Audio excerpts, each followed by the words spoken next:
Salut. Aujourd'hui, je vais te parler de mes expériences vraies, je te l'assure, paranormales. Je me dis que ça peut en intéresser certains.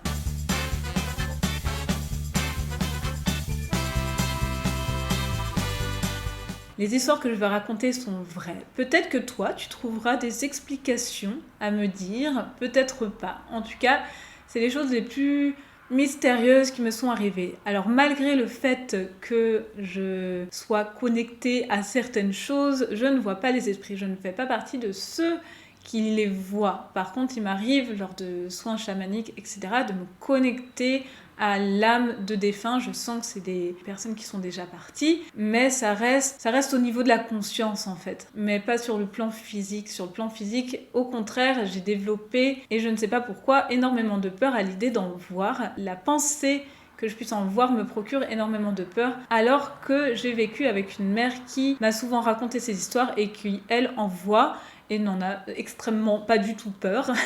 Mais moi, ce n'est pas le cas. J'ai développé un peu ce frein. J'espère m'en libérer à un moment donné parce que je sais que ça veut dire que je bloque une capacité qui est en moi parce que petite, il m'est arrivé certaines choses. Mais pour l'instant, ce n'est pas le cas. Donc je verrai bien dans le futur ce qui se passera. Si oui ou non je débloquerai cette capacité qui réside, je le pense sincèrement, en chacun de nous. La première histoire que je vais parler, c'est celle que je me rappelle, la plus ancienne dont je me rappelle, et en même temps celle qui m'a le plus marquée. Peut-être que j'ai vécu d'autres choses quand j'étais très petite, mais je les ai pour le moment oubliées, elles sont enterrées. Donc je parle de celle-là. On était dans une maison que j'aimais beaucoup et en même temps elle me faisait très peur. Il se passait toujours des choses, il y avait une énergie particulière. D'ailleurs je rêve souvent de cette maison, j'y reviens souvent dans mes rêves et je suis souvent justement confrontée à cette joie d'y retourner parce que j'ai vécu tellement de beaux moments là-bas et en même temps il se passe toujours des trucs un peu inquiétants dans mes rêves en relation avec les esprits, etc. C'est un lieu chaud-froid quoi, que j'adore et qui me terrifie. Dans cette maison, en fait on avait un très grand jardin. On avait beaucoup d'espace. Et devant la maison, il y avait un rond-point, un petit rond-point en fait, où il y avait des fleurs à l'intérieur, une statue au milieu. Et je me souviens, un jour, je m'amusais beaucoup à marcher autour. Du coup, c'était un peu surélevé, donc à faire la bordure. Et un jour, je me souviens que je faisais le tour, et à un endroit précis, c'est ça qui est très particulier, c'est à un endroit précis, quand j'arrivais à cet endroit, et que je voyais du coup en face de moi la maison, je voyais un chat apparaître. Comme ça, d'un coup, hop, un chat qui marchait vers la maison. Et la première fois que j'ai vu ça, je me rappelle bugger, me dire déjà, je connais pas ce chat, on avait des chats à la maison, mais je connais pas ce chat, j'ai l'impression qu'il est arrivé de nulle part. J'ai continué mon chemin, et en continuant, le chat a disparu. J'ai refait le tour, et comme quoi, en fait, c'est là que, pour moi, cette histoire est véridique, c'est que j'ai été vérifiée. J'ai été vérifiée ce que j'ai vu. Quand j'ai refait le tour, en arrivant au même endroit, le chat est réapparu. Toujours se dirigeant vers la maison. Et là, mon mental a pris le dessus. J'ai paniqué, ça m'a fait extrêmement peur. Plutôt que de bien le vivre, de un peu plus vivre l'expérience, un peu plus m'interroger. Et en fait, je me suis pris de panique, je me suis bloquée. Et j'ai couru vers la maison, je vais maman, j'ai vu un chat apparaître, et il a disparu, et il a réapparu, il a redisparu. Et ma mère qui était là, oui, je sais, des fois je vois un chat passer comme ça et tout. T'es là, mais il fait pas partie de ce monde. Il n'était pas fait de chair, quoi. Donc voilà, c'était la première expérience assez dingue que j'ai eue, où j'ai réellement vu quelque chose. La seconde histoire, c'est quand j'ai vécu au Brésil, quand j'étais petite. On a déménagé dans une maison, et cette maison, je l'aimais pas de base. De base, elle me plaisait pas, je sentais qu'il y avait quelque chose qui me plaisait pas. En soi, j'ai juste eu une fois l'impression de voir quelque chose, mais là, je pourrais me dire que c'est mon esprit qui m'a joué des tours, ou un matin, je me suis réveillée pour allumer la télé et j'ai eu l'impression de voir une silhouette derrière moi. Quand je me suis retournée, il n'y avait personne. Un peu le truc cliché des films d'horreur, mais c'était vraiment ça. Cependant, le truc assez mystérieux dans cette maison, c'est que moi, je ressentais des choses, mais je ne le voyais pas. Et la nuit, ce qui se passait, c'est mes parents qui pourraient témoigner plutôt de ça, c'est que la nuit, ils entendaient comme si des personnes bougeaient les meubles à l'étage. Alors, sachant que c'était une maison isolé, on n'était pas en immeuble, du coup il y avait des maisons sur les côtés, mais quand même loin, on n'était pas du tout collés. Du coup le bruit pouvait venir que de notre maison. Il n'y avait vraiment aucune raison que ça vienne d'ailleurs. Et souvent la nuit ils entendaient ces bruits, et d'ailleurs mon père au début disait mais c'est pas possible, qu'est-ce qu'elle fait Céline là-haut, elle bouge tous les meubles, parce qu'à l'époque j'étais un peu ado et je passais souvent des nuits blanches. Ça m'arrivait régulièrement de rester dans le salon très tard. Sauf qu'un jour, ma mère, elle s'est dit, mais c'est bizarre quand même. Alors déjà, ils m'en parlaient, ils me disaient, mais tu fais quoi la nuit? Je dis, bah rien, je sais pas, je dors. J'ai rien fait. Et un jour, ma mère du coup s'est levée pour voir ce qui se passait. Elle a été vérifier qu'on dormait toutes avec mes sœurs et que le bruit continuait bien. Et quand elle est arrivée à l'étage pour voir ce qu'il y avait, le bruit s'est arrêté et on n'a jamais vraiment su de ce qui se passait, sachant que les meubles en soi ne bougeaient pas. C'est ça qui était bizarre, ils restaient à leur place. Par contre, on avait souvent, alors on peut dire que c'est peut-être un problème électrique, mais la chaîne IFI qui s'allumait, s'éteignait toute seule, etc., etc. Donc voilà, c'est une maison un peu mystérieuse. La troisième chose dont je veux parler, et ça c'est arrivé plusieurs fois, c'est quand j'ai été à Foix. J'ai eu un petit appartement quand je travaillais en journalisme. Et en fait, une nuit, je me réveille et je vois ma lampe de chevet allumée et la télé.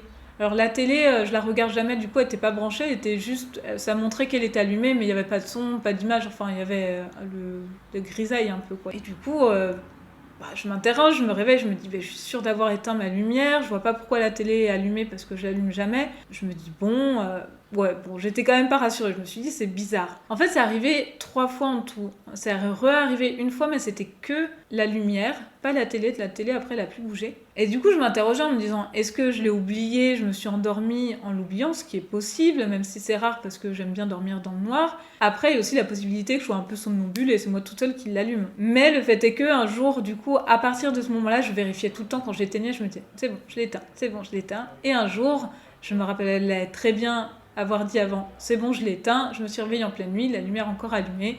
J'ai jamais su trop pourquoi, mais en tout cas, ça me rassurait pas. Je veux bien croire que j'étais peut-être somnambule, mais bizarrement, ça ne m'est jamais arrivé encore, ne serait-ce que depuis que je suis ici, ou en voyage, Et c'est arrivé pendant une période assez particulière d'ailleurs, parce que c'est arrivé dans cet appartement à Foix, et on avait un pied-à-terre à Toulouse, un appartement à Toulouse, donc j'allais régulièrement là-bas. Et ça s'est reproduit une fois à Toulouse, mais ça coïncidait en fait, j'hébergeais une amie à l'époque, et sa grand-mère est décédée, et ça correspondait vraiment à cette même période-là, tout ce qui s'est passé. Du coup, on s'est vraiment demandé si c'était pas sa grand-mère qui envoyait des signes parce que ça s'est arrêté peu de temps après. Donc, je pense que c'était ça. Et donc, là, pareil, à Toulouse, exactement la même chose. Je me réveille en plein milieu de la nuit, ma lampe qui est allumée, alors j'étais sûre et certaine de l'avoir éteint. Et le même soir, il y avait un des tiroirs de la salle de bain qu'on n'ouvre jamais. Jamais on l'ouvre. Il est vide. Il était vide depuis qu'on avait l'appart, depuis des années. Et là, pareil, je vois ça que c'est allumé. Je fais bon, je suis pas très rassurée. Je me lève parce que je dois aller aux toilettes. Je vais dans la salle de bain pour me laver les mains. Et là, je vois le tiroir ouvert. Je me dis, mais pourquoi il est ouvert ce tiroir? Du coup, je pose la question à mon ami le lendemain, mais c'est toi qui as ouvert le tiroir ou pas? Non, c'est bizarre. C'est un peu bizarre. Et dans cette même période, la deuxième chose qui est arrivée assez incroyable, c'est dans une des chambres, j'avais une bibliothèque avec plein de mangas. J'ai eu une période où j'en lisais beaucoup, du coup j'en ai beaucoup et ils étaient tous bien rangés là-bas, donc bien rangés, collés contre le mur, etc. Il n'y a aucune raison, je veux dire, je ne sais pas combien de temps j'ai passé dans cet appart, mais vraiment des années, il ne s'est jamais rien passé. Et là, dans cette même période, c'est comme si quelqu'un avait donné un grand coup derrière les livres et il y a toute une panoplie qui était tombée par terre. Et je me rappelle avoir entendu le bruit, genre... Sachant que le mur ne donne pas chez un voisin, il donne à l'extérieur. Donc il n'y avait aucune chance que, je sais pas, il se passe quelque chose chez le voisin et que ça fasse une vibration et que ça fasse tout tomber. Je me rappelle qu'on en avait parlé avec mon ami et de dire, bon, il y a peut-être ta grand-mère qui veut te parler, il y a peut-être un truc, tu vois, je sais pas ce qui se passe, mais il y a quand même des manifestations un peu particulières. On avait été à une séance où des personnes parlent avec les morts, etc., mais sa grand-mère ne s'était pas manifestée à ce moment-là. Je sais pas trop ce qui s'est passé, je sais qu'après sa mère a été du coup voir d'autres voyants et finalement ils ont réussi à créer un contact avec elle et ça s'est calmé après ça. Du coup, je ne peux pas m'assurer que c'est elle. En plus, à l'époque, j'étais pas du tout comme maintenant. Peut-être que si ça arrivait maintenant, j'arriverais plus à me connecter, à ressentir quelle énergie c'était. Là, à l'époque, j'étais juste en mode ça me fait flipper, c'est trop bizarre, je comprends pas ce qui se passe, quoi. Et la dernière chose, il m'est pas arrivé tant de choses que ça. En même temps, je bloque, moi je le sais. Des fois, je ressens des choses et je dis je ne veux pas. Je ne veux pas, je bloque. Pour l'instant, c'est une peur que j'espère dépasser avec le temps. Quand je suis dans des états de modifier conscience, en soins chamaniques et tout, je suis vraiment libérée de cette peur. Mais alors quand je suis dans mon quotidien et ma routine et dans mes trucs comme ça me fait monter énormément de peur. Mais c'est quelque chose que j'ai envie d'aller voir. J'ai envie de comprendre pourquoi j'en ai aussi peur. Pourquoi ? Au final, qu'est-ce qui me fait peur là-dedans ? Parce que je sais que ça me bloque quelque part. Donc c'est un sujet qui est en train de mûrir aussi. Et je sais pas comment il va se débloquer. Je sais qu'il se débloquera un jour. Mais pour l'instant, il est en cours de déblocage. Oui, après ça c'est un truc un peu plus tout simple. C'est quand on était au Brésil, alors mes parents habitaient au Brésil, on avait une maison là-bas, on avait 2 chats, et elles sont décédées enfin elles étaient assez vieilles, elles sont décédées de maladie, mais parce qu'elles étaient vieilles. Et avec ma mère, on l'a toutes les deux senti, ça me faisait un peu moins peur, ça me faisait bizarre mais moins peur, mais en fait souvent quand j'allais me coucher, je sentais comme si un chat marchait à côté de moi. Et j'en avais parlé à ma mère, elle me disait mais c'est pareil, depuis qu'elles sont parties, j'ai vraiment des fois l'impression de sentir les draps bouger. Et je me rappelle que j'étais très éveillée dans ces moments-là et je me disais c'est bizarre. Et je sentais vraiment comme des petites traces de pas. Et d'ailleurs, un jour où j'ai fait un voyage chamanique pour aller voir ce qu'il y a derrière la porte de la mort, j'ai été mis en contact avec l'esprit de ma grand-mère et l'esprit de mon chat qui était décédé quand j'étais très petite. Et à ce moment-là, j'ai vraiment senti comme si quelqu'un me touchait l'épaule. Mais en fait, comme une petite patte, quoi. Mais vu qu'il y avait la chamane qui était, la praticienne en soins chamaniques qui était en train de faire les soins et qui des fois tournait autour de moi, etc., je me suis dit, c'est peut-être elle que j'ai senti. Donc je lui ai posé la question après. Et non, effectivement, c'était pas elle.